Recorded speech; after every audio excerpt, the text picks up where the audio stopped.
single day I step into the office, it feels like I'm in a sci-fi movie.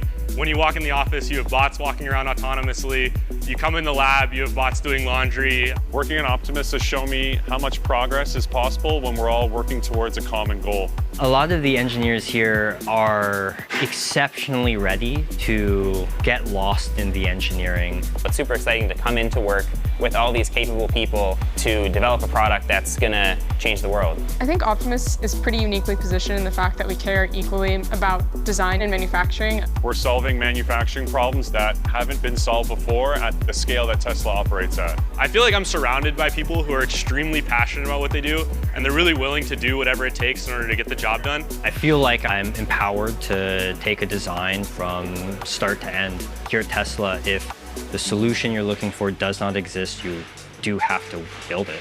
So here at this facility, you can expect to be involved in working on gear manufacturing equipment, turning equipment, as well as getting your hands dirty assembling gearboxes that you've designed. I have a focus on distribution harnesses. They're difficult to automate and scale. A lot of the work here is trying to figure out new technologies that replace harnesses. You would be doing more component level development. I work on the design and manufacturing of Optimus's hands. And I work on all the external structures that you see on the bot right here. I work on the PCBAs on the robots. We are designing high power inverters in a very small form factor. As we iterate on our robot design and go into Gen 3 and into mass production, we are getting very close to the human functionality and form factor. It won't even look like a robot, it'll look like a human in a superhero suit. I think the end goal is going to be something revolutionary. It feels like the extreme sports of engineering.